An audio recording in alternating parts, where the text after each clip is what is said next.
There are a ton of changes between hopes and houses, but I think the one that stands out to me the most is Monica's survival and how it changes everything. Gladio has decided it is snuggle o'clock, so I am sitting down. Just the fact that her identity can no longer be assumed by Kronya means that what those who slither in the dark can do is very limited. And by Edelgard taking a preemptive strike against those who slither in the dark, she's able to detach from them and their behavior much sooner than she would in houses. So, you don't have her being involved in Remire directly or indirectly, which also limits what those who slither in the dark can do to gaslight and manipulate Dimitri into hating Edelgard.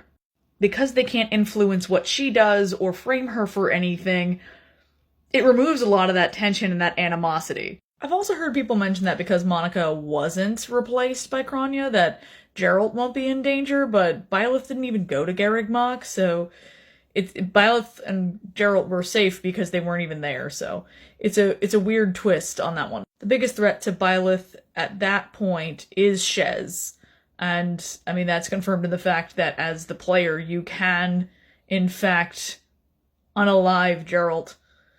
So that's an issue. I've been allowed to stand again by cat law.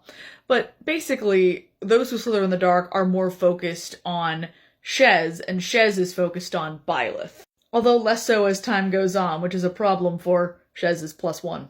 But the reason that I'm so focused on Dimitri and Edelgard and the communications between them is that so much of what happened in houses hinged on those who slither in the dark trying to turn Dimitri against Edelgard, because they needed Edelgard to defeat Rhea, but then they knew as soon as that was done, Edelgard was going to turn on them, so then they were going to have Dimitri turn on Edelgard in the hopes of a mutual demise so that the three strongest people they knew would be out of the playing field.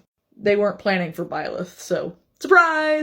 Versus in hopes, that completely goes to shambles. There's no reason for Dimitri to resent Edelgard. Even when they try to say things like, she knows everything about the tragedy of Duscur, he's like, I'm not about to believe this villain, this horrible person, at their word. Versus they'd been planting things in Garreg Mach for so long in houses that he was willing to believe anything, and they were able to do that because they had such long-term access to him as well as Edelgard to make everything look the way they wanted it to look and not have him investigate further.